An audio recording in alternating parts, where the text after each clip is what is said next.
Semper Fi, everyone. I'm your host, United States Marine Corps veteran and living historian, Recon Jack. On today's episode, I will honor Dorothy Cole, who enlisted as one of the earliest female Marine reservists following the Imperial Japanese attack of Pearl Harbor, Hawaii during World War II. Cole, whose maiden name was Dorothy Schmidt, but known affectionately as Dot, was born on 19 September 1913 in Warren, Pennsylvania, and worked as a secretary for the Young Women's Christian Association prior to enlisting in the United States Marine Corps. Following the official entrance of the U.S. into World War II, Dot traveled to Pittsburgh, where she had hoped to volunteer for the Navy.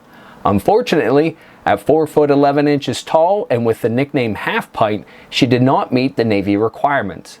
Unfazed by her rejection, Dot decided that she would learn how to fly a plane anyway and returned to persuade the Marine Corps to allow her to become a pilot.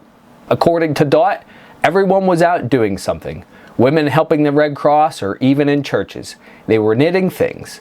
So I decided that I wanted to do something and I would go into the Marine Corps. In July 1942, President Franklin Roosevelt signed the Marine Corps Women's Reserve into law, giving women the chance to fill positions left open by men headed into combat as the war intensified internationally. Attempts were made to come up with a cute, catchy nickname for women in the Corps, with suggestions such as Glamourines, Dainty Devil Dogs, and Submarines. However, Marine Corps Commandant Major General Thomas Holcomb refused the names given to women who joined, making this statement, "They don't have a nickname and they don't need one. They inherit the traditions of Marines. They are Marines." The Corps delayed formation of the MCWR until February 1943, and Dot enlisted 5 months later at age 29, becoming one of the earliest female Marine reservists. The number of women joining the Marine Corps was overwhelming in 1943, and the first platoon to graduate from U.S. Naval Training School did not even have complete uniforms. By the end of World War II, women in the Marines had a solid place within the Corps with over 18,000 members. Despite Dot having 200 hours of flight training in the cockpit of a Piper Cub and having completed 6 weeks of recruit training with the Women's Reserve's 1st Battalion at Camp Lejeune, North Carolina, she ended up behind a typewriter instead of in the cockpit of an airplane. Dot met her husband Wiley during the war.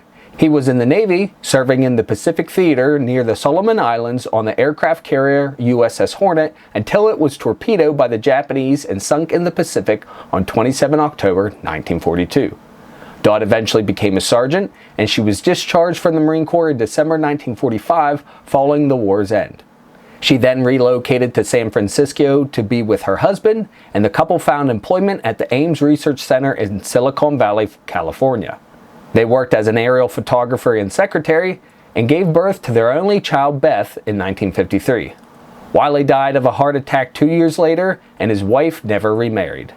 Their daughter moved to North Carolina in 1976, with Dot joining her in the area 3 years later, which was where she resided until her passing on 7 January 2020 at the age of 107. I hope you enjoyed today's episode of Recon Jack, and perhaps you've learned something new. Stay tuned for more episodes as I continue to explore the hallowed history, traditions, and individuals of the United States Marine Corps. Please feel free to like this video, subscribe to my channel, click that notification bell, and leave a comment in the section below. I always enjoy interacting with you folks and seeing the growth of this channel. Also, don't hesitate to tell a friend or family member or email me directly at recon_jack@hotmail.com. Until next time, Semper Fi, and carry on.